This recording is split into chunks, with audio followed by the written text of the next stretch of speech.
warahmatullahi wabarakatuh. Dari bunyi sambutan salamnya nampaknya hadirin tak percaya karena beda gambar dengan orang asli. Jangankan bapak ibu, saya aja heran nengok gambar itu tadi. Macam-macam Cina pula sikit. Alhamdulillahirabbil alamin wa bihi nasta'inu ala umurid dunya waddin. Wassalatu wassalamu ala asyrafil khalqi ajma'in. Sayyidina wa maulana Muhammadin wa ala alihi wa sahbihi wa man tabi'ahu ila yaumiddin.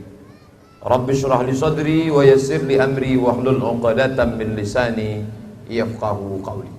Yang sama-sama kita hormati Ibu Bupati, Bapak Wakil Bupati, Bapak Sekda, Bapak-bapak dari DPRD Provinsi dan Kabupaten, Bapak Ketua Majelis Ulama Indonesia Kabupaten Lingga, Bapak Ketua Lembaga Adat Melayu, hadirin hadirat, alim ulama, cerik pandai, tokoh masyarakat, yang besar tak dihimbau gelar, yang kecil tak disebut nama. Insyaallah kita semua dimuliakan Allah Subhanahu wa taala. Amin ya rabbal alamin.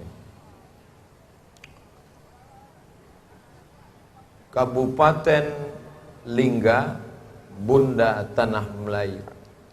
Bapak Ibu kalau pergi ke Masjid An-Nur, Pekanbaru, Riau, di sana banyak sekali kebun pokok korma. Pokok korma ada beberapa batang kiri dan kanan. Tapi sampai sekarang pokok korma ini tak berbuah. Tak ada buahnya. Jadi kami pun heran kenapa pokok korma ini tak berbuah. Akhirnya datanglah Mr. Kolak dari Thailand. Bukan kolak pisang. Nama dia Mr. Kolak. Mr. Kolak ini 16 tahun meneliti masalah korma. Setelah diteliti, kenapa korma yang ada di sekitar halaman Masjid Agung ini tak berbuah? Rupanya sebabnya satu. Apa dia? Jantan semua. Itulah makanya kalau kita beli bibit korma, pastikan bahwa dia betina, baru dia bisa berbuah. Dan korma ini kalau dia ada 30 batang korma, itu betina, jantannya cukup satu saja. Jadi korma ini rupanya suka poligami, tak perlu banyak-banyak. Selama ini kita tahu Melayu, ya, tapi baru hari inilah saya tahu sampai ke asal muasal Bunda Tanah Melayu. Di mana dia? Kabupaten Lingga. InsyaAllah saya akan update status. Aku sudah sampai ke Bunda Tanah Melayu. Kalian baru ke ayahandanya saja. Aku sudah sampai ke Bunda. Ustadz Somad, itu di Lingga itu ada Gunung Daik bercabang 3. Tapi jarang-jarang orang bisa menengok cabang 3 karena tertutup awan. Tapi begitu rombongan tadi sampai, bisa pula nampak, bergambar, berfoto pula lah kami. Bisa kami bawa oleh-oleh pulang nanti, bercabang 3. Luar biasa kunjungan kemari. Ramai. Pentasnya pula. Tadi malam saya menyampaikan tausiah di Tanjung Pinang, jamaah ramai. Sebelum kemari solat pula di Masjid Sultan dan sempat ziarah ke makam Sultan Mahmud Riayat Shah dan mendoakan, membacakan Qul huwallah 3 kali, Qul a'udzu falaq sekali, Qul a'udzu nas sekali, Al-Fatihah sekali. Allahumma awsil thawaba ma qara'nahu.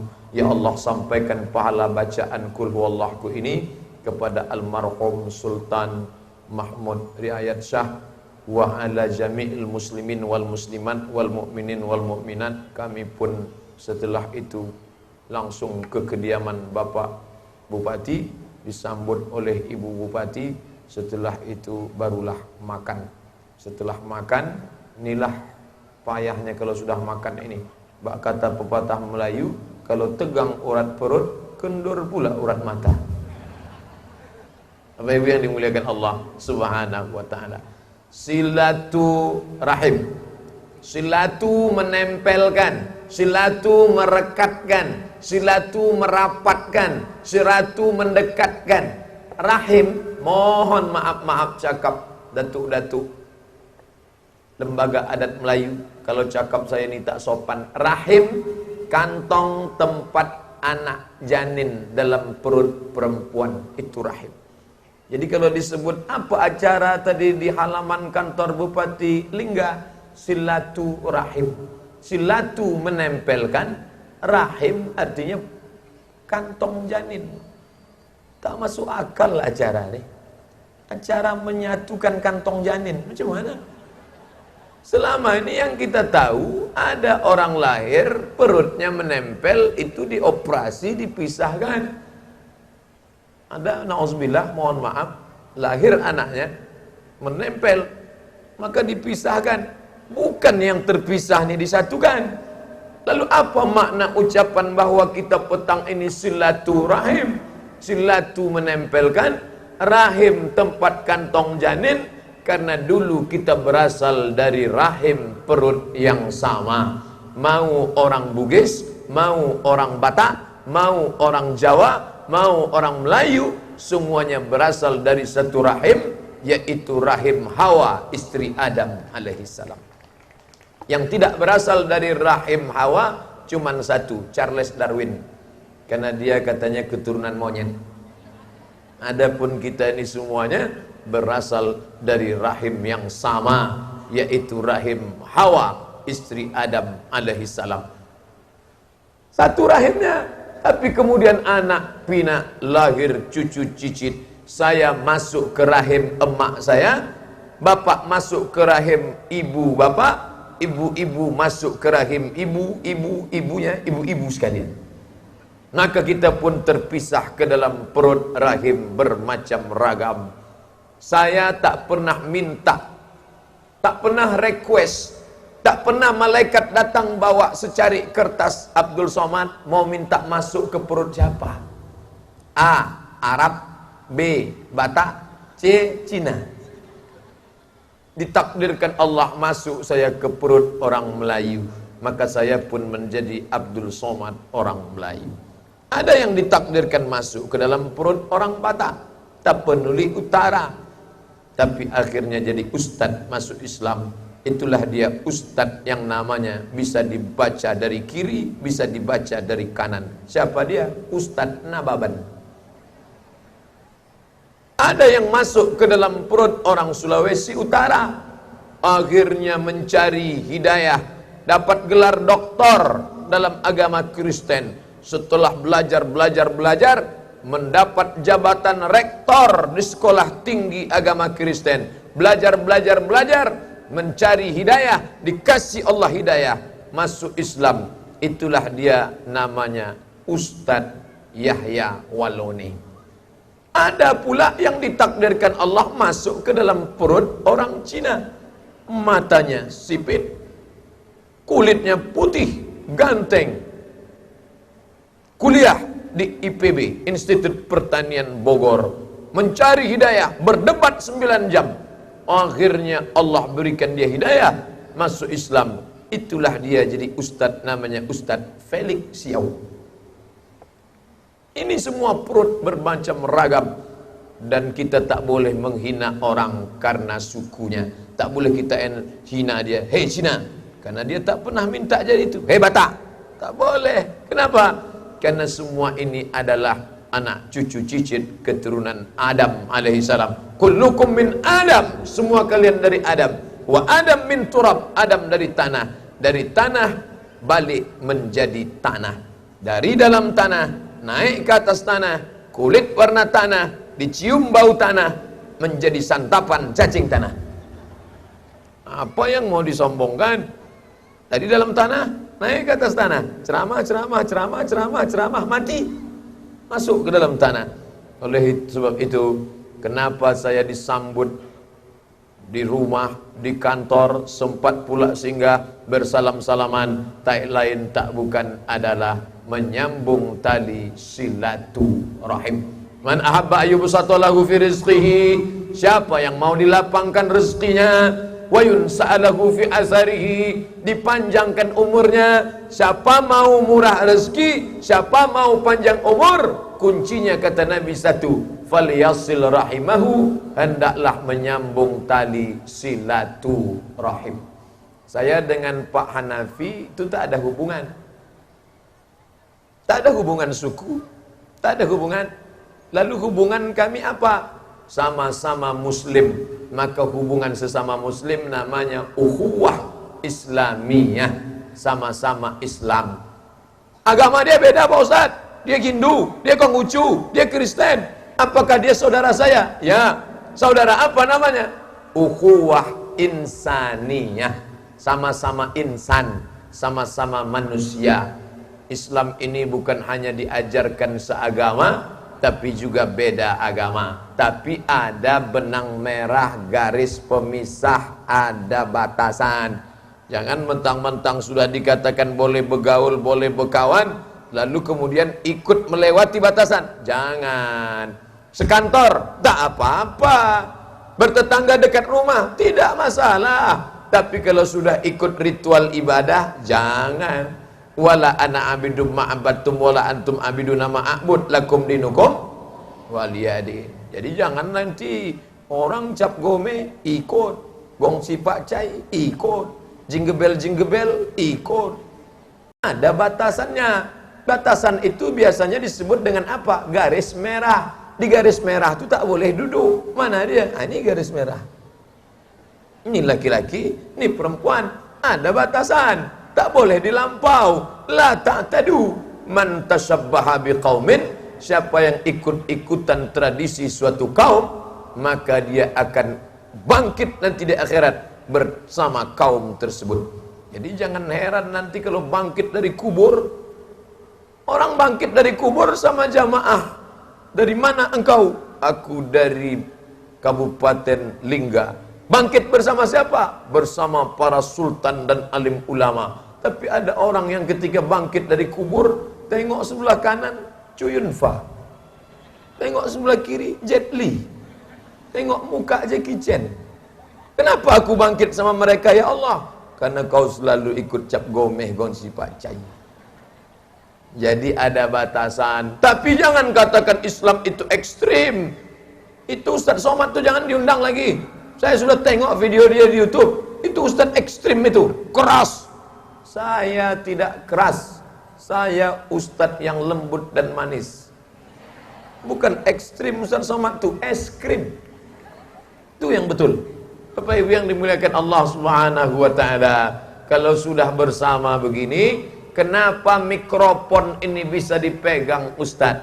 Karena jarinya tak sama. Ada yang kurus, ada yang gemuk, ada yang tinggi, ada yang pendek, ada yang sedang. Bayangkan kalau jari ini jempol semua, mana bisa megang mikrofon?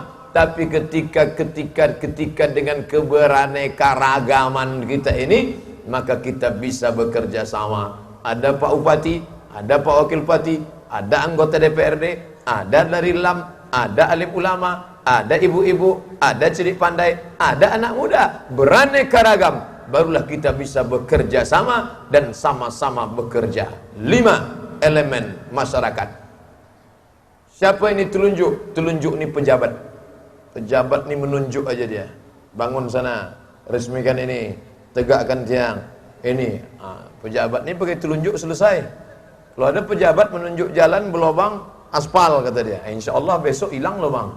Tapi kalau saya menunjuk makin bertambah lubang-lubang. Telunjuk. Yang punya telunjuk, pakailah telunjuk itu untuk mempersatukan umat. Ini yang punya telunjuk. Tapi ada pula yang dia tidak telunjuk, tapi dia jari manis, jari yang dipakai selalu untuk perhiasan. Nih, cincin biasanya dipasang di sini. Siapa yang suka berhias bercincin? Anak-anak muda. Oleh sebab itu anak muda mesti diperhatikan. Saya tengok ada berseragam anak muda, anak sekolah, beberapa anak muda, di sana ada anak mudi, di sana. Ini mesti diperhatikan.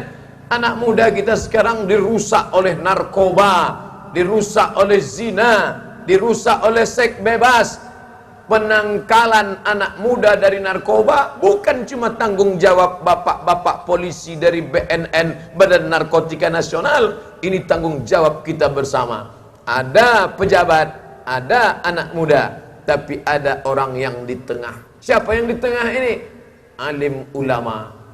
Alim ulama tidak miring ke kiri, tidak miring ke kanan. Dia berada di tengah-tengah. Makanya kursi saya tadi dipasang di tengah. Tak ke kiri, tak ke kanan. Saya tidak di mana-mana, tapi ada di mana-mana. Nah, ini dia di tengah. Makanya kalau ada pencalonan bupati, gubernur, wali kota, siapapun yang ngajak saya ikut aja. Ustaz Somad, saya mau mencalon nih Pak Ustaz. Apakah Ustaz mendukung saya? Saya dukung insya Allah. Datang satu calon lagi. Apakah Ustaz mendukung saya? Saya dukung insya Allah. Yang betulnya mana yang Ustaz dukung? Semua kita dukung insya Allah. Asalkan ditolong agama Allah Subhanahu wa ta'ala. Ada pejabat, ada anak muda, ada ulama. Lalu yang jempol ini siapa? Ini ibu-ibu. Kenapa ibu-ibu ini jempol? Karena ibu-ibu suka dipuji pakai jempol. Balik ibu itu dari Batam, dibawanya lah batik oleh-oleh untuk bapak. Bapak pun menengok kain batik. Bang, ini ada oleh-oleh tadi dari luar kota. Apa kata si bapak menengok? Masya Allah bu, belum pernah seumur hidupku menengok batik macam ini. Padahal dalam hati banyak berserak-serak di sini. Gimana masakannya tadi Pak? Yummy, maknyus. Padahal masinnya minta ampun. Ibu-ibu suka sini. Maka bapak yang mau menyentuh hati si ibu, sentuhlah dia tepat di hatinya, dia akan jadi milikmu untuk selamanya. Ari Lasso. Ini ibu-ibu, ya. Ini pejabat, ya. Ini ulama, ya. Ini anak muda, ya. Kelingking ini siapa? Orang susah. Orang susah ini mesti ada. Kalau dia tak ada, siapa ngorek hidung, ngorek telinga? Tapi tak akan mungkin ngorek hidung pakai besar betul lubang hidung. Tapi jangan sampai kita merasa lebih hebat, lebih mulia. Telunjuk tak pernah merasa lebih mulia daripada kelingking. Karena di hadapan Allah kita ini semuanya sama. Innallaha la yanzuru ila ajsamikum. Allah tak menengok badan kamu. Wala ila suwarikum. Allah tak menengok rupa kamu.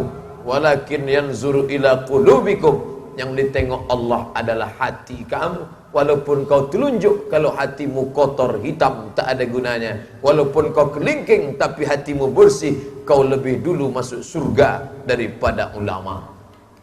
Makanya jangan pernah kita menyepelekan orang. Ini sekarang banyak orang sombong, angkuh. Asal nengok orang susah, oh tangan masuk kantong, mendongak ke atas, udah pesek ke atas pula, gerimis masuk ke lubang hidung.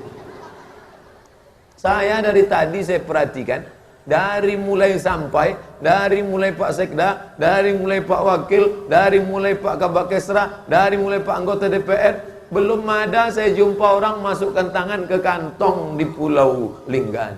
Semuanya begitu mengulurkan. Malah saya pula yang malu. Assalamualaikum Pak Ustaz, Assalamualaikum Pak Ustaz, Assalamualaikum Pak Ustaz. Padahal dalam Islam diajarkan cuman salam dengan salaman. Kalau jumpa, ucapkan salam. Assalamualaikum warahmatullahi wabarakatuh. Habis itu salaman. Dua saja. Salam sama salaman. Tapi di Lingga malah tiga. Salam, salaman, berfoto. Masya Allah, luar biasa. Bapak Ibu yang dimuliakan Allah Subhanahu wa ta'ala. Padahal saya baru pertama datang kemari. Tapi kenapa bicara ni tak macam berceramah di kampung orang lain. Saya seperti balik ke kampung saya sendiri. Macam bicara kepada pakcik, makcik, ayah, ibu, keluarga. Kenapa? Karena yang mendengar ni hatinya sudah terbuka dan menganggap saya sebagai keluarga. Kalau tidak, kalau ceramah depan orang lain kan capek kita. Ceramah depan orang lain itu kan mesti pakai gaya. Assalamualaikum warahmatullahi wabarakatuh. Capek, tapi hari ini enggak. Saya tak macam berceramah, macam ngobrol cerita saja, santai mengalir saja, macam balik ke kampung halaman. Malah suasananya macam di padang Arafah pula nampak kemah-kemahnya. teduh, sejuk. Bapak Ibu yang dimuliakan Allah Subhanahu wa taala, maka 5 elemen ini mesti dijaga. Pemimpin bumi Melayu harus tetap orang muslim yang taat beragama. Apa yang dilakukan Sultan Mahmud Riayat Shah? Membangun masjid. Melayu, Islam, masjid. Apa yang ada di Pulau Penyengat? Masjid. Apa yang ada di Kerajaan Siak Sri Indrapura? Masjid. Apa yang ada di Kerajaan Istana Maimun Melayu Delhi Medan? Masjid. Apa yang ada di Kerajaan Melayu Istana Langkat berbatasan dengan Aceh? Masjid. Apa yang ada di Kota Pekanbaru? Masjid. Setiap kali Sultan Melayu menginjakkan tapak kaki ke tepi sungai, ke tepi pantai, yang pertama dia bangun adalah masjid. Makanya kalau ada masjid di bumi Melayu kosong, mengundang laknat Allah Subhanahu wa taala. Tadi saya sampai ke Masjid Sultan, kosong. Kenapa kosong nih? Orang udah sholat Pak Ustaz. Ustaz yang terlambat sampai. Kalau pas sholat penuh itu masjid. Tapi karena pas datang terlambat, kami pun sholat jamak qasar, jamak takdim. Zuhur 2 rakaat, asar 2 rakaat. Maka tadi kami tak ikut sholat kemari. Jangan Bapak Ibu bertanya, mana Ustaz tu tak sholat? Ustaz kok tak sholat? Bapak Ibu yang dimuliakan Allah Subhanahu wa taala, pemimpin kalau sudah dia menjalankan syariat Islam, maka insya Allah sampai ke bawah. Begitu kata sosiolog muslim dari Tunisia, namanya Abdurrahman Ibnu Khaldun. Kata Abdurrahman Ibnu Khaldun, kalau pemimpinnya itu taat beragama, insya Allah sampai ke bawah akan taat beragama. Ar-ra'iyah ala dini mulukihim, rakyat akan menengok, memandang bagaimana raja-rajanya. Dulu kita punya Raja Melayu. Sejak kapan? Kerajaan Lingga 1824 sampai 1911. Ingat itu anak-anak muda. Yang tua tak ingat tak apa-apa. Kerajaan Lingga 1824 sampai 1911. Ustaz kok tahu dari mana? Google.com. Dulu kita mesti baca buku. Alhamdulillah saya tadi diberikan beberapa buku oleh Bapak Pejabat Pemda Lingga. Ini oleh-oleh untuk Ustaz Somad dari buku para ulama. Haji Abdul Malik Karim Amrullah tahun 1969, belum lagi saya lahir sudah sampai ke Pulau Lingga ini. Untuk apa? Mencari kitab-kitab para ulama dari Lingga yang ditulis, dicetak di kota Makkah Al-Mukarramah. Buya Hamka tak jumpa, dia cari kemari. Saya datang mau berceramah, malah dapat buku. Nah, ini yang akan saya bawa pulang nanti. Tadi saya tanya, Pak, kalau buku ini nanti mau saya obah suai, ini tulis Arab Melayu, mau saya latinkan, saya buatkan berbahasa Indonesia, mau saya kasih footnote, gimana? Ustadz mesti izin dengan ahli waris. Nanti insya Allah sebelum kalau saya cetak tulis ulang, akan minta izin ke ahli waris. Tapi untuk sekarang nih belum sempat menulis lagi, baru ceramah-ceramah aja. Tapi yang dimuliakan Allah Subhanahu wa taala, nanti ada masanya agak sepi sikit pikiran ini, tak lagi disibukkan, saya akan menulis. Itu azam saya dalam hati. Karena kata orang bangsawan, kata orang yang mengerti sejarah, sejarawan, ulama, menulislah supaya orang di masa akan datang tahu bahwa kau pernah hidup di masa lalu. Menulis. Anak-anak muda yang pandai menulis. Kenapa sampai hari ini kita mengenal Raja Ali Haji? Karena dia menulis. Gurindam 12 ditulis. Tulis perjalanan ini. Karena kalau tak ditulis akan hilang ditelan masa. Rumah istana yang megah lapuk, hancur, mati. Punya emas, punya perak, meninggal dunia, diambil oleh warisan, harta warisan mereka warisi, mereka jual, hilang. Badan cantik, rupawan akan hilang, dimakan cacing tanah. Ini sekarang semua orang memperhatikan fisik. Cobalah Bapak Ibu tonton di TV itu. Apa yang diperhatikan orang di TV? Semuanya fisik. dari ujung kaki sampai ujung rambut. Semua yang dipentingkan di TV itu fisik. Saya bukan mengatakan ini tak penting, penting. Tapi ada yang lebih penting, apa dia?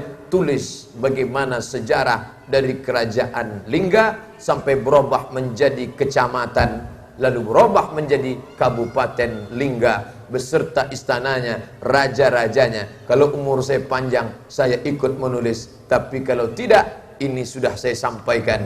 Ketika saya mati nanti menghadap Allah Subhanahu wa taala, ditanya oleh malaikat, "Hai Abdul Somad, sudahkah kau menulis tentang kerajaan Melayu Islam Lingga?"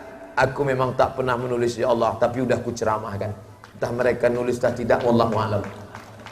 Innamal a'malu binniyat. Segala amal itu sesuai dengan niatnya. Wa innama likulli imri'im ma nawa. Orang akan mendapatkan sesuai dengan apa yang dia niatkan. Bapak-bapak yang duduk di DPRD, buatkan lomba 17 Agustus 1945, 17 Agustus 2018, lomba menulis karya ilmiah se-Kabupaten Lingga. Juara 1 akan berangkat pergi umroh. Oh, bangkitlah semangat mereka untuk menulis. Kenapa? Karena manusia ini mau tak mau, suka tak suka, tetap juga dunia itu ada di pelupuk mata. Karena itulah maka dalam doa kita tak hanya minta akhirat, tapi kita disuruh minta Rabbana atina fid dunya hasanah wa fil akhirati hasanah.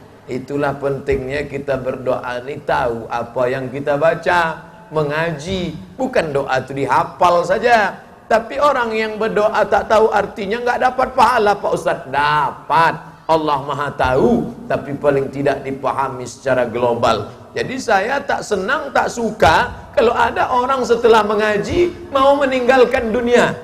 Akhirnya pejabat, gubernur, bupati, wali kota, sekda, tak lagi diambilnya. Bapak gimana? Ada rencana mau meningkatkan karir, mencalon jadi bupati tahun ini? Enggak Pak Ustadz, saya mau mati aja. Dunia ini harus digenggam. Karena kalau dunia tidak dipegang, maka Nabi Muhammad sallallahu alaihi wasallam 13 tahun di kota Makkah tak punya kekuasaan, tak memegang politik, lemah. Tak ada solat berjamaah selama di kota Makkah. Tunjukkan saya mana hadis Nabi solat berjamaah di Mekah. Tak ada. Nabi pernah coba solat jadi imam di Makkah sendirian, makmum tak ada di belakang. Begitu dia duduk tasyahud, dicekik lehernya, disungkup kepalanya, disiram pakai kotoran onta. Kenapa? Karena dia tak ada kekuasaan. Kita dihormati orang karena ada kekuasaan. Acara tabligh akbar dengan baleho, dengan gambar, dengan bendera. Kenapa ini bisa terwujud? Karena ada kekuasaan di genggam tangan orang Islam. Allahu Akbar. Anak-anak muda harus, anak muda itu teriakannya kuat. Saya pancing dengan Allahu Akbar, yang tua-tua kuat. Anak muda yang di belakang, Allahu Akbar. Bapak Ibu yang dimuliakan Allah Subhanahu wa taala, maka pegang kekuasaan itu. Nanti sampai masanya bapak-bapak bernaung di bawah tenda kemah. Ustadz Abdul Somad bernaung di bawah tenda yang kokoh ini. Tapi nanti sampai masanya tak ada tempat bernaung, tapi ada 7 orang dapat naungan. Satu di antara yang dapat naungan itu sab'atun, wahid, isnin, selasa, arba'ah, khamsah, sittah, sab'ah. Ada 7 yang dapat naungan.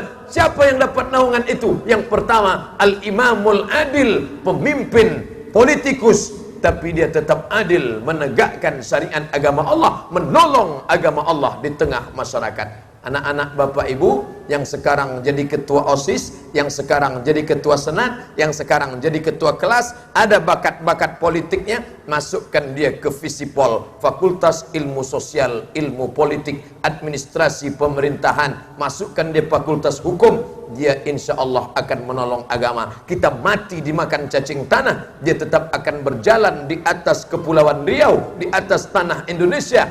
Dia yang akan menolong agama ini dengan kekuasaan insya Allah. Amin ya Rabbal Alamin. Jadi anak-anak kita ini, nanti anak muda ini tak ada cita-citanya. Kamu setelah SMA ini mau kemana nak? Gak sekolah lah Pak. Kenapa? Udah ada semua, presiden udah ada, wali kota udah ada, bupati udah ada, aku mau mati aja lah. Anak muda apa tuh? Masuk panti jompo aja. Itu namanya orang tua dalam casing anak muda. Yang kita mau itu anak muda dalam casing orang tua.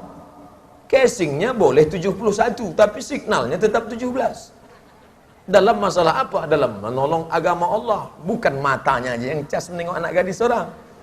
Itu gatal namanya. Bapak Ibu yang dimuliakan Allah Subhanahu wa ta'ala. Maka yang pertama pemimpin, yang kedua yang menjadi elemen penting anak-anak muda kita. Sekarang anak muda ini dihancurkan Bapak Ibu. Dulu zaman saya kecil, mak, ayah, datuk, nenek, pakcik, makcik buka lem untuk menempel kertas di dinding. Sekarang dah, lem dibuka, dihisap, ngelem. Begitu lem dihisap, berputusan kabel-kabel di kepalanya. Goyang, ditangkap sama Pak Kapolsek, anak SMP habis ngelem, mabuk, ditempeleng sama Pak Kapolsek. Kenapa? Apa kata dia? Saya tak takut sama Pak Kapolsek, saya hanya takut pada Allah Subhanahu wa ta'ala. Dalam keadaan mabuk itu. Inilah yang mau diharapkan jadi pegawai Pemko, Pemprov, akan jadi anggota Dewan 20 tahun akan datang. Mau jadi apa negeri Melayu? Bayangkan kalau anggota Dewan, pegawai Pemko, Pemprov, pecandu narkoba. Sebelum mengetuk sidang pleno, mari APBD ini kita tetapkan. Hancurlah masyarakat. Maka anak-anak muda yang hadir pada pagi hari, pada petang, rasanya macam pagi aja. Saking kan redupnya. Mereka inilah yang ke depan. Sekarang 17 Agustus 2017, angka cantik 1717. 17 Agustus 2027, 17 Agustus 2037, yang sekarang kelas 3 SMA, yang sekarang sedang duduk di bangku sekolah, 2037, 20 tahun akan datang, mereka yang akan jadi anggota legislatif. Amin. Mereka yang akan menjadi kepala dinas. Amin. Mereka yang akan menjadi sekda. Amin. Mereka akan menelpon Ustadz Abdul Somad tahun 2037. Assalamualaikum. Waalaikumsalam. Ustadz dulu pernah datang ke Bunda Bumi Melayu tahun 2017. Kamu dari mana nih? Dari Lingga Pak Ustadz. Kami ingin undang Pak Ustadz lagi. Insya Allah saya datang. Perlu kami jemput Pak Ustadz? Datang tak dijemput, balik tak diantar. Hantu nih Pak Ustadz. Insya Allah saya datang. Tapi mereka kurang yakin. Soalnya udah 20 tahun yang lalu. Ditanyanya lagi. Betul nih Ustadz Abdul Somad? Betul. Masih hidup Pak Ustadz? Masih lah. Bapak Ibu yang dimuliakan Allah Subhanahu wa taala, betapa senangnya kita anak-anak muda ini. Karena kalau tidak hancur Bapak Ibu, berapa ton sabu-sabu diselundupkan dari mulai dalam kotak, maaf, sampai ke dalam palang salib, disangka tak akan dibuka. Begitu dibuka, dalamnya sabu-sabu dari Cina. Mereka tidak menyerang kita dengan bom atom. Mereka tak menyerang kita seperti serangan ke Hiroshima, Nagasaki. Mereka menyerang anak-anak muda kita dengan narkoba. Narkoba itu hanya 4 saja: bodoh, gila, mati, penjara. Makanya kalau ada anak kemanakan, cucu, sahabat, kerabat, menantu kena, jangan malu, segera laporkan. Saya kebetulan selalu dibawa oleh Bapak Polisi bersama BNN, Badan Narkotika Nasional, keliling sosialisasi bahaya narkoba.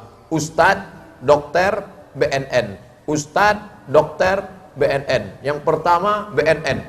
Bila Anda pemakai narkoba, Anda akan memakai pasal sekian. Anda melanggar sudah pasal undang-undang sekian, akan masuk dalam penjara. Akan sekian tuntutan negara, akan masuk dalam penjara. Nah, ini kerja BNN. Kemudian dokter, bila Anda memakai ini psikotropika, maka urat kepala Anda akan putus, Anda akan mati, Anda akan putus, Anda akan mati, Anda akan gila, Anda akan bodoh. Lalu setelah itu Ustadz, kalau Anda pakai masuk neraka jahanam, neraka. Beberapa hari setelah itu nelponlah ibu dokter tadi. Assalamualaikum. Waalaikumsalam. Betul nih Ustadz Abdul Somad yang kemarin kita sosialisasi bersama BNN? Betul Bu. Pak Ustadz, ternyata anak-anak nih yang sudah kena kecanduan nih tak bisa diobati hanya dengan obat dari dokter. Tapi mentalnya mesti dibangkitkan dengan agama Pak Ustadz. Mau Ustadz datang ke tempat kami membangkitkan semangat agama anak-anak ini, ditanamkan ketakutan kepada Allah, ditanamkan bahwa dia bertanggung jawab kepada Rasulullah, ditanamkan bahwa ada malaikat kiraman katibin mengawasi, ditanamkan bahwa nanti dia akan mati menghadapi azab kubur. Insya Allah Bu, saya akan datang. Sampai sekarang tak ditelepon ibu itu lagi. Entah HP dia masuk sumur, wallahu alam. Tapi yang dimuliakan Allah, tidak ada cara menyelamatkan anak muda selain daripada program seperti yang dibuat ini. Makanya ada Dinas Pemuda dan Olahraga, libido seksual mereka diarahkan, jangan lagi pergi pacaran. Saya bangga menengok anak muda-mudi dari ujung ke sana pakai jilbab, ujung sana pakai jilbab. Di tempat lain gimana keadaannya? Anak-anak mudi, anak gadis tak lagi pakai jilbab, pakai celana jin. Banyak anak gadis diganggu jin sekarang. Salah satu sebabnya celana jin itu dipakainya. Sompitnya minta ampun, sampai menjeritlah paha itu. Tolong. Pergi tak kemana, tak tentu arah. Sore-sore sudah datang laki-laki membawa Kawasaki Ninja yang knalpotnya sudah disunat itu. Rom, rom. Kalau ada orang mau sakratul maut di situ mati kontan. Bu, saya bawa anak gadisnya sebentar ya. Sebentar, tanya bapak dulu. Pak, boleh kami bawa Pak? Jangan. Jangan Pak. Udah ceramah Ustaz Somad kemarin, tak boleh bawa. Nanti kami belikan bapak kue, mie ayam apa segala. Bawalah, tak apa-apa. Jangan.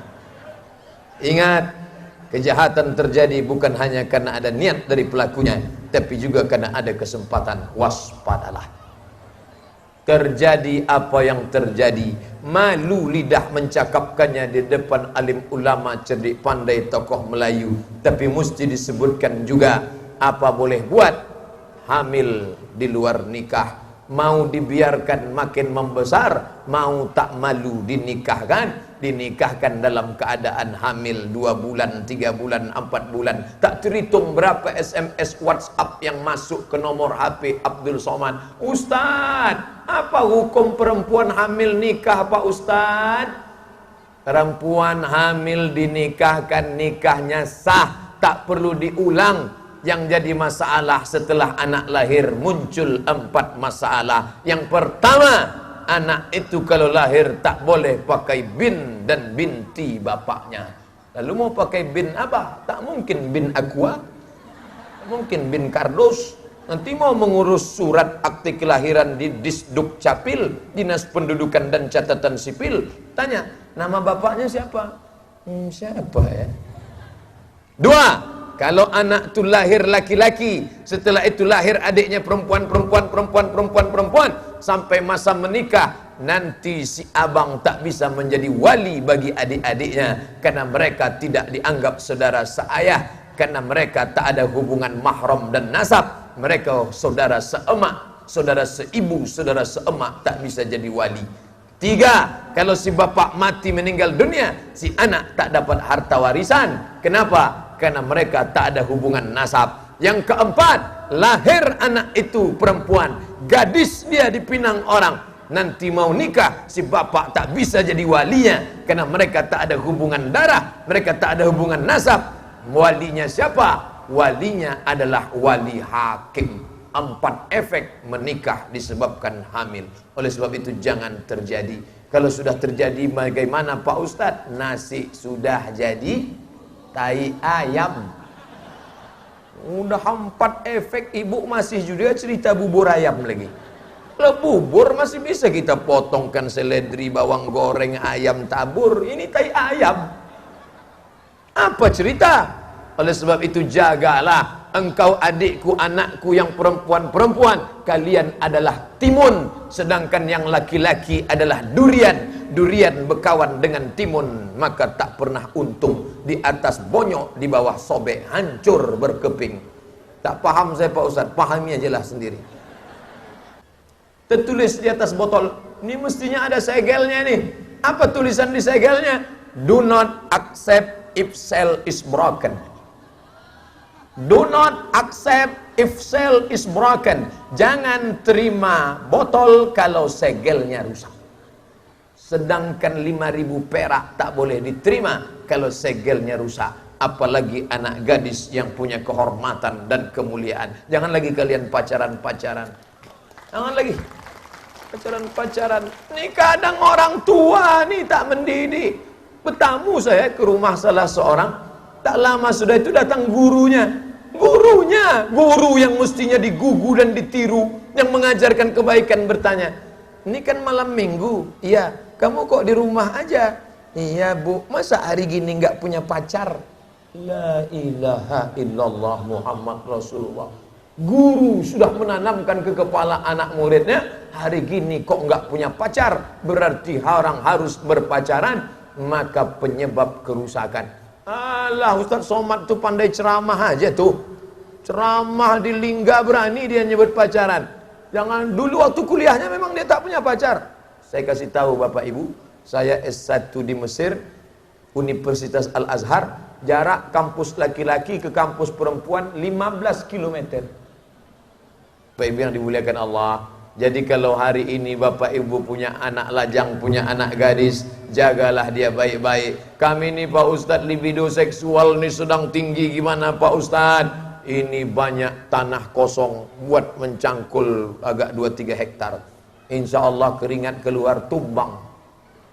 Tanam cabai, tanam tadi saya tengok itu Pak pohon sirih ya, bukan merica itu Pak Ustaz. Oh, tanam merica. Sudah banyak, akunya agak segenggam. Hilang hawa nafsu insyaallah.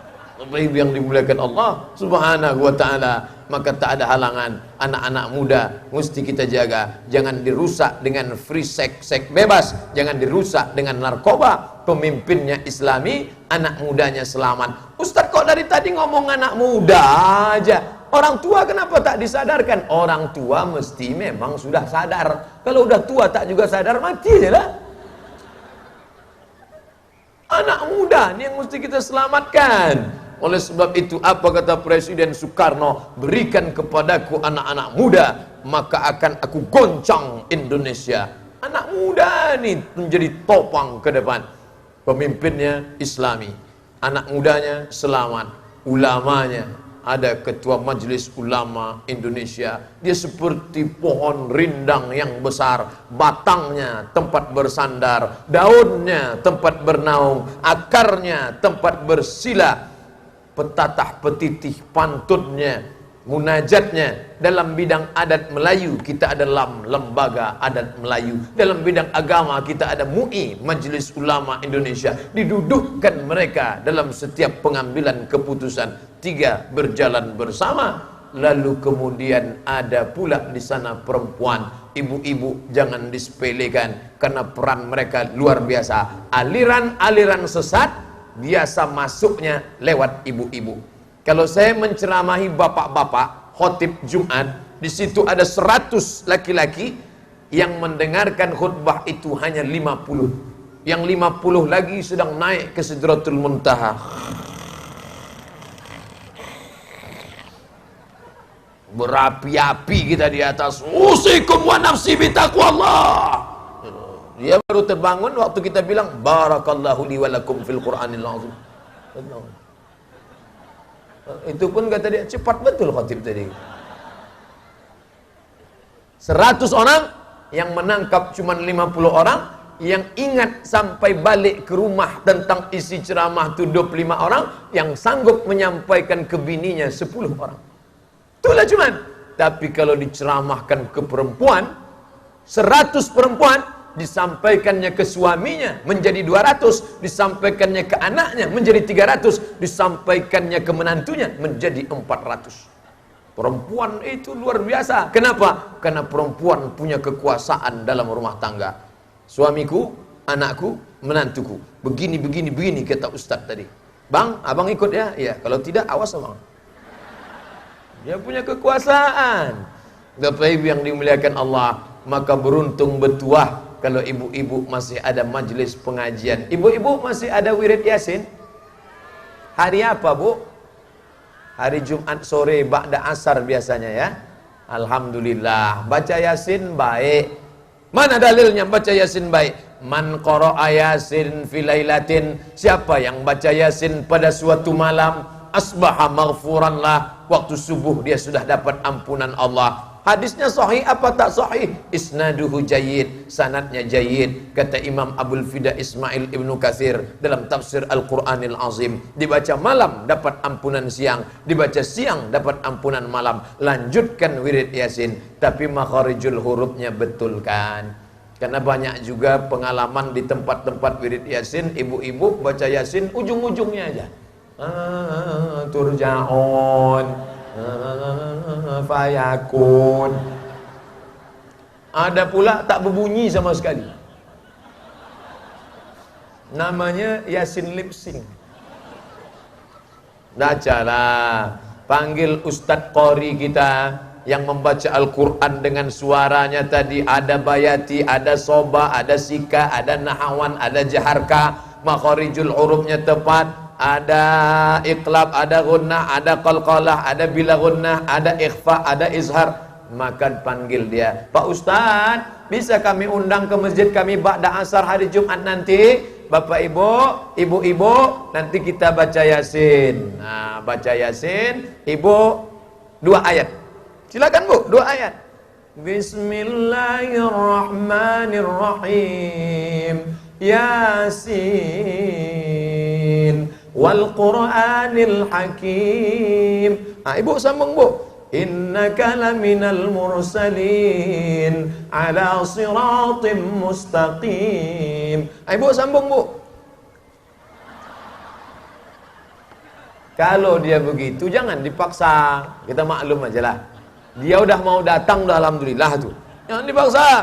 Jangan terus-menerus mempertahankan yang salah. Tapi jangan orang dilanggar, dilarang baca Yasin. Silakan baca. Ini seumur hidup baca Yasin, tapi baca Yasin pakai huruf Latin. Ya, asin. Kenapa kau baca Yasin? A-nya 2 buah. Bacalah dengan benar. Nanti setelah itu, setelah bagus tajwidnya, hari Jumat depan kita tidak lagi baca tajwid Yasin, tapi kita baca tafsir surat Yasin bersama Al-Mukarram Ustadz Fulan, bersama Ketua MUI, bersama Bapak dari anggota Majelis Ulama Indonesia. Kita akan mengkaji tafsir surat Yasin. Ustadz Somad ini ceramah aja. Memangnya Ustadz udah pernah menyampaikan tafsir surat Yasin? Sudah khatam tafsir surat Yasin di majelis pengajian Masjid Syakirin di depan Lotemat di Pekanbaru. Habis surat Yasin, kami pindah ke surat-surat pendek Juz Amma. Beberapa pertemuan Juz Amma saya tak datang beberapa kali, malu datang lagi, habis itu berhenti sampai sekarang. Artinya apa? Ada perbaikan. Pak Ustadz, saya tiap malam bacakan Yasin untuk almarhum suami saya. Bagus, memang begitu perempuan. Banyak perempuan-perempuan meninggal suaminya sampai akhir hayat dia tak menikah lagi, dibesarkannya anaknya. Pas foto-foto waktu acara wisuda, Pak, bapaknya mana Bu? Meleleh air mata si ibu, sudah meninggal 15 tahun yang lalu Mas Bro. Jadi ibu single parent, ya. Tapi walaupun begitu, setiap kami buka puasa seolah-olah papa ada bersama kami. Setiap kami belajar malam, dia ada bersama kami. Begitu hebatnya perempuan. Perempuan itu luar biasa. Tak ada pun suaminya, dia tetap merasa ada. Beda sama laki-laki. Ada pun bininya situ macam tak ada. Tapi tak semua laki-laki macam tu. Bapak Ibu yang dimuliakan Allah Subhanahu wa taala, selesai membaca surat Yasin, dihadiahkannya Allahumma ausil sawaba ma qara'tuhu, sampaikanlah pahala bacaan surat Yasin ini kepada almarhum suamiku ya Allah. Sampai apa tak sampai ini Pak Ustaz? Ada yang mengatakan tak sampai.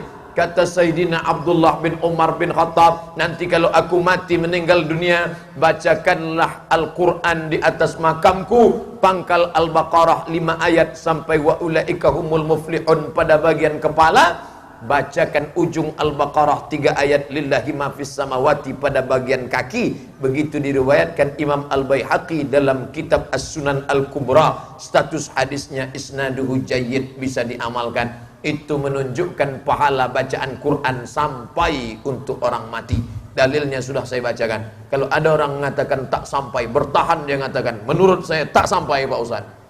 Apa boleh buat? Ini alam ghaib. Saya tak bisa memastikan sampai. Tapi kalau ada yang mengatakan tak sampai, saya minta nama lengkap dan nomor HP supaya kalau dia mati nanti saya kirim Yasin.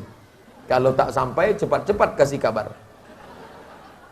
Bapak Ibu yang dimuliakan Allah Subhanahu wa taala, tak usah berkelahi masalah sampai tak sampai. Orang sudah mau baca saja, alhamdulillah. Bagus sekali ini mempererat persatuan kita. Anak mudanya sudah, alim ulamanya mantap, pemimpinnya beragama, ibu-ibunya menjaga persatuan. Adapun fakir miskin kita santuni. Panti asuhan, datang kita ke panti asuhan. Pas kebetulan acara menyambut Ramadan atau awal bulan atau ada anak ulang tahun, daripada dia meniup-niup lilin, happy birthday to you, menghembus api pada saat ulang tahun, mengikut tradisi Majusi, meminta berdoa kepada Tuhan api, maka hilangkan ini. Nah, umurmu sudah sampai 10 tahun, kau mesti bersyukur pada Allah. Besok kita ke panti asuhan, kita akan makan sama anak yatim ke sana. Bawa panti asuhan. Ada nampak sekolah MDA, Madrasah Diniyah Awaliyah. Sampai MDA, dindingnya tanggal, atapnya roboh, kursinya patah. Datang ke situ, Pak Kepala MDA, ya, kenapa dibiarkan MDA ini macam ini? Inilah yang akan bekal anak kita belajar Islam. Inilah Pak, inilah Bu, susah kami. Tolong tuliskan, berapa kursi yang patah, berapa whiteboard yang rusak, berapa anak yang belum bayar uang sekolah, berapa guru yang belum digaji. Besok saya datang lagi kemari menengok tulisannya. Ya, besok datang kita. Mana daftarnya Pak? Ini. Bapak mau bantu? Enggak, menengok aja. Bantulah. Itulah yang akan menolong di hadapan Allah Subhanahu wa taala. Saya di mana-mana ceramah tak lebih tak kurang 60 menit. Tadi saya mulai jam 4.15, sekarang jam 5.15. Pas 60 menit. Tertulis di botol 600 ml. Cuman jamaah Lingga tahu bocoran saya. Dibuatnya pula 2 botol. Paksa 2 kali 60 menit nampaknya. Sampai yang dimuliakan Allah Subhanahu wa taala, tadi dimaklumkan bahwa Ustadz Somad tausiah, setelah itu ada soal tanya jawab. Kalau ada yang mau ditanyakan masalah zakat, masalah haji, masalah macam-macam, silakan. Saya bisa menjawab dengan 2 cara. Pertama pakai mikrofon bertanya, yang kedua pakai kertas. Saya tak bisa menjawab kalau pertanyaannya pakai mata. Ada jamaah ini mau ngetes, kita tes dulu Ustaz, udah putus tak makrifatnya. Itu belum sampai kaji saya lagi. Saya masih bisa menjawab pakai tulisan dan kertas. Ustaz Somad, ya Bu, katanya kurban itu cukup 1 ekor kambing aja satu keluarga ya. Kalau sudah suami berkurban, maka satu keluarga sudah tercover. Tak perlu lagi. Padahal selama ini tahun-tahun yang lalu 2,5 juta untuk suami, 2,5 juta untuk istri, 2,5 juta untuk anak, 2,5 juta untuk menantu, 2,5 juta untuk cucu. Satu sapi kami ber7. Tapi katanya sudah turun pula harga diskon. Satu kambing cukup serumah. Apa betul begitu Pak Ustadz? Begini Bu, kurban itu ada levelnya. Level 1, level 2, level 3, kelas ekonomi, VIP, VVIP. Kalau menyampaikan, sampaikan komplit semua. Jangan dipotong, jangan disunat. Inilah bahayanya kalau tukang sunat jadi ustadz, semua disunatnya. Level 1 yang paling rendah, paling bawah, seekor kambing dipotong kepala rumah tangga, mengcover satu keluarga. Ini paling rendah. Orang paling tak punya duit, dipotongnya satu kambing, anak istri menantu cucu serumah sudah dapat, paling bawah. Yang agak tinggi ke atas, 1 ekor onta di Makkah, 1 ekor sapi tempat kita untuk 7 orang. Ini saya, ini istri saya, ini anak saya, ini anak nomor 2, ini menantu saya, ini cucu saya, ber7. Yang paling tinggi, ini VVIP, very very important person. Paling hebat, yang paling tinggi. Ini hanya dilakukan Nabi Muhammad sallallahu alaihi wasallam. Berapa dia? Nabi berkurban 100 ekor onta sendirian. 63 dia potong sendiri, 37 dipotongkan Sayyidina Ali, 63 tambah 37 100 ekor untuk sendiri Nabi Muhammad sallallahu alaihi wasallam. Seekor onta paling murah 37 juta kali 100 ekor sama dengan 3,7 miliar. Nabi Muhammad berkurban 100 ekor onta, 3,7 miliar. Kira-kira Nabi Muhammad tuh kaya apa miskin? Kaya. 3,7 miliar kurbannya. Ini paling tinggi. Kalau ada bapak mau berkurban 100 ekor onta sendirian, bagus. Tapi jangan sampai ria. Tolong, aku mau kurban 100 ekor nih, tapi tolong tuliskan di website, buatkan di Google, YouTube, Instagram, Twitter, BBM, WhatsApp. 100 kali potong tuh semuanya ada videonya. Rusak kaji kita. Tapi begitulah kurban. Paling bawah, pertengahan, yang atas. Ah, kalau gitu saya yang paling bawah aja lah Pak. Jangan.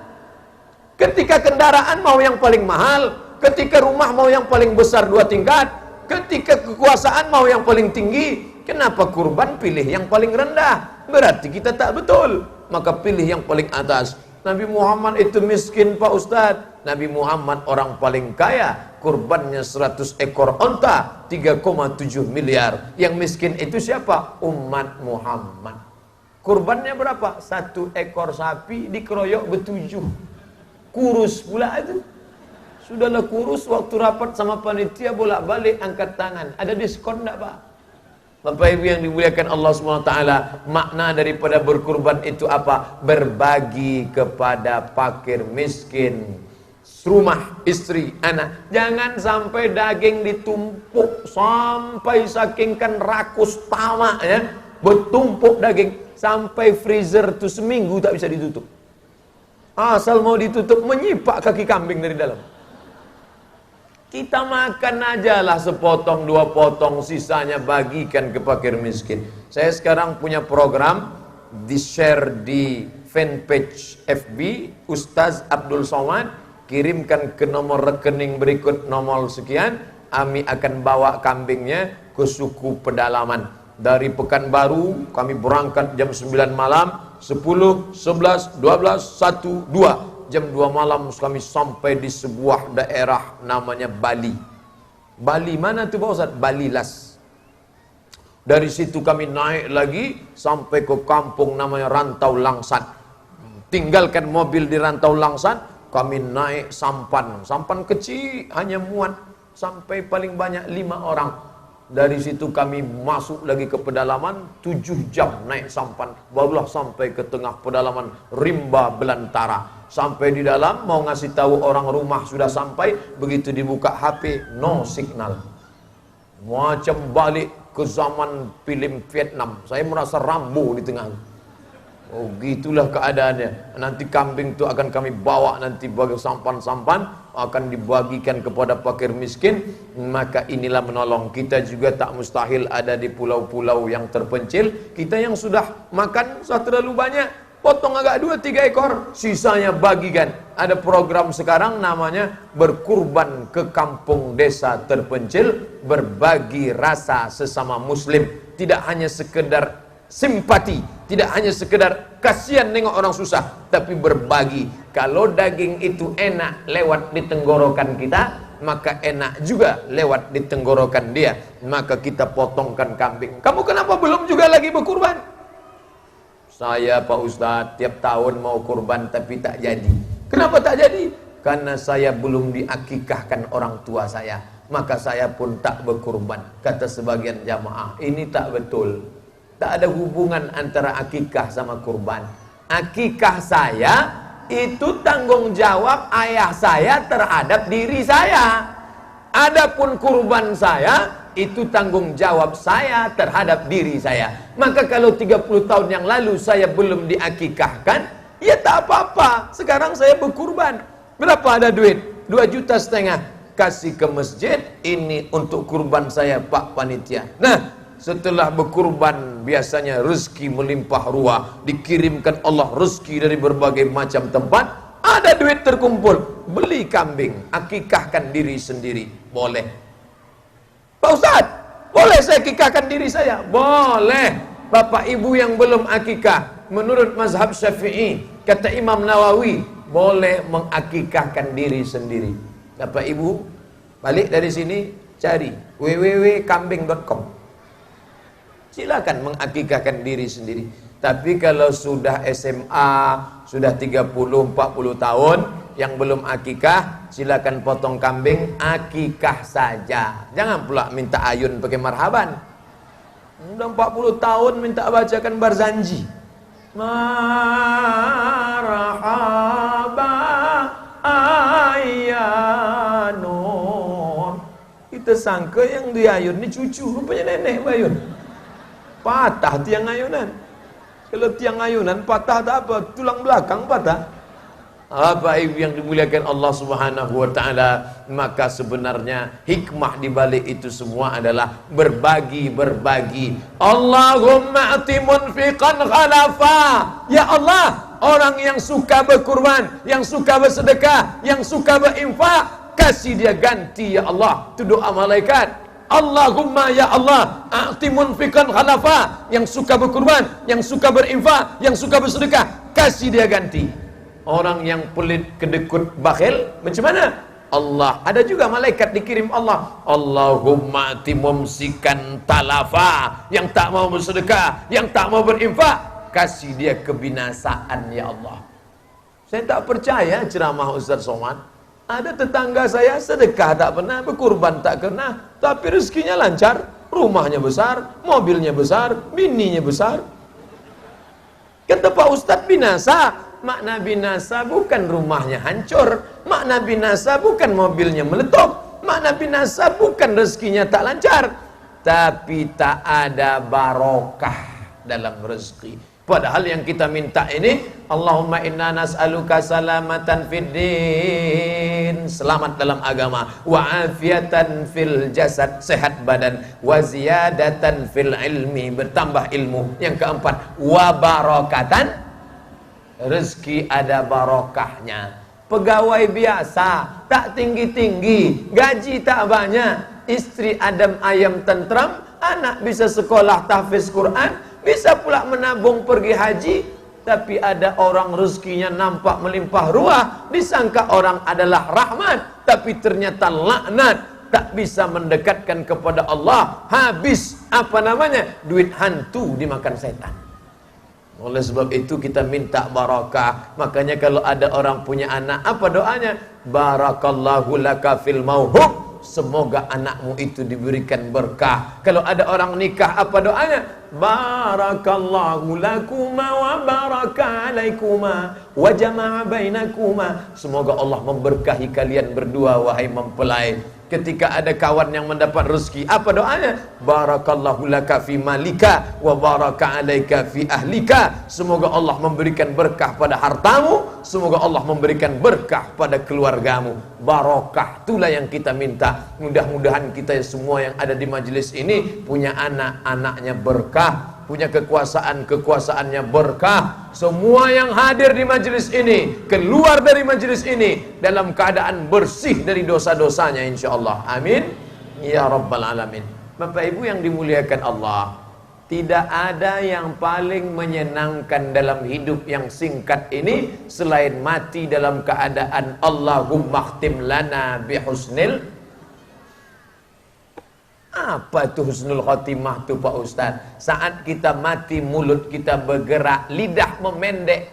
Ini lidah ini panjang, tapi kalau sudah mau sakratul maut, kelu memendek ke dalam, tak lagi keluar suara, dibisikkan ke telinga sebelah kanan, la ilaha illallah,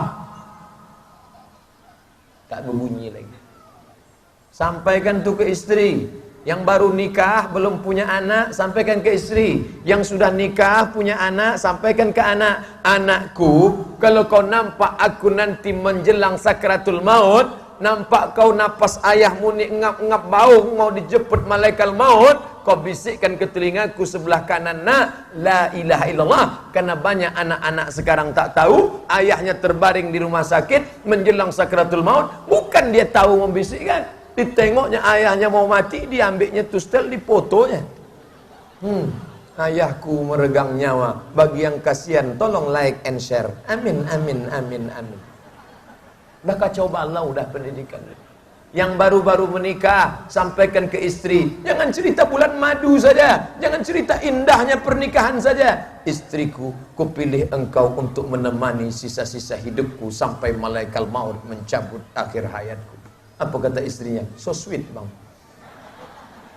Nanti kalau kau nampak tanda-tanda aku menjelang kematian. Ini Ustadz bersandiwara atau Ustadz dah ngomong sama istri Ustadz? Saya ketika awal nikah dulu saya sampaikan ke dia. Nanti kalau nampak kau tanda-tanda aku mau mati, kau bisikkan ke telingaku sebelah kanan, La ilaha illallah. Sekarang bang, nanti, sekarang pula kata dia. Nanti kalau nampak tanda. Nampak saya menggenang air matanya karena saya sebut cerita mati. Ingat dia bahwa dia akan sendirian, mau menangis. Jadi kalau abang duluan, ku bisikkan ke telinga. Iya. Kalau aku yang duluan bang, kalau kau duluan aku kawin lagi lah. Bapak Ibu, jangan serius sekali. Bapak Ibu yang dimuliakan Allah Subhanahu wa taala, ketika kita sudah mati meninggalkan alam yang fana ini, dulu sultan-sultan raja-raja tinggal di sini. Mana sekarang? Meninggal dunia. Dulu alim ulama tinggal di sini. Mana sekarang? Meninggal dunia. Dunia tetap seperti ini. Pulau ini tetap seperti ini. Tak ada yang berubah. Pokok kayu tetap hijau, tanah tetap hitam, langit di atas, bumi di bawah. Tapi yang mati tetap dalam keadaan baik atau buruk. Musa mati, Fir'aun mati, Isa diangkat Allah, Herodes mati, Namrus mati, Ibrahim alaihissalam meninggal dunia, Abu Jahal, Abu Lahab mati, Sayyidina Maulana Muhammad sallallahu alaihi wasallam dikenang sepanjang mata. Apa maknanya? Orang mati akan meninggalkan nama. Harimau mati dalam hutan, meninggalkan belang. Gajah mati di tengah hutan, meninggalkan gading.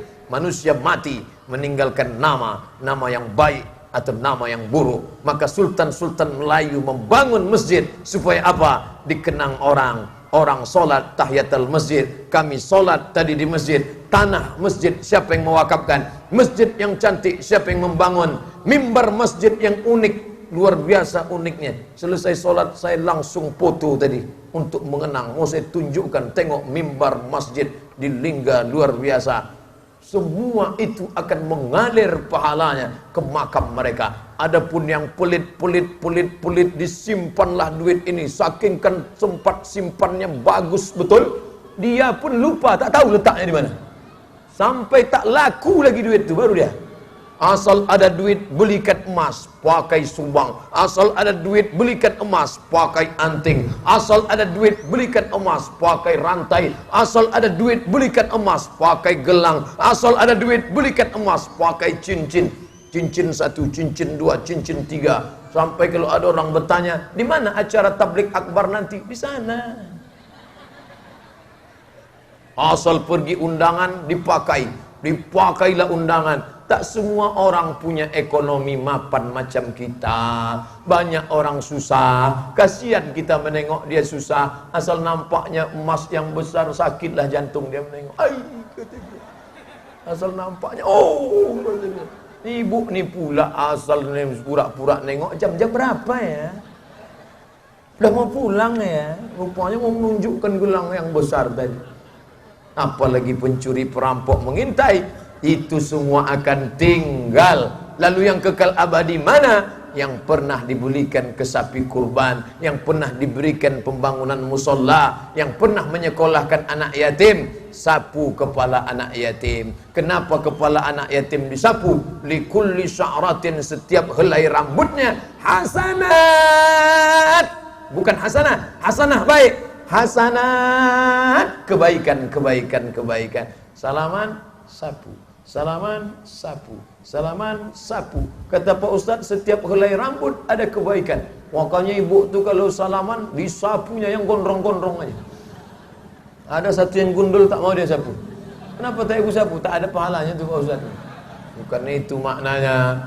Mau gundul mau tak gundul, yang penting pahala. Makna substansinya adalah bahwa pahalanya banyak bersedekah. Tolonglah mau kaya mau miskin mati, mau penguasa mau rakyat jelata mati, mau alim ulama mau orang awam mati menghadap Allah. Tapi semua akan diminta tanggung jawab. Sebesar apa? Faman ya'mal mithqala dzarratin khairan yarah wa man ya'mal mithqala dzarratin syarran yarah. Kelak kita akan ditanya di hadapan Allah Subhanahu wa taala.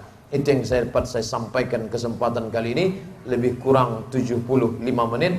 Maka judulnya nanti kalau ada yang bertanya, berapa lama Ustadz itu tadi ceramah? Kultum, kuliah 75 menit. Terima kasih segala perhatian. Mohon maaf segala kesilapan. Aku qauli hadza astaghfirullah li wa lakum. Mau Bapak Ibu memaafkan silap salah saya? Alhamdulillahirabbil alamin. Subhanakallahumma wa bihamdika. Kalau ada majlis tutup dengan kafaratul majlis. Kata Nabi, doa dosa silap salah diampuni Allah. Subhanakallahumma wa bihamdika asyhadu an la ilaha illa anta astaghfiruka wa atubu ilaik. Wassalamu alaikum warahmatullahi wabarakatuh.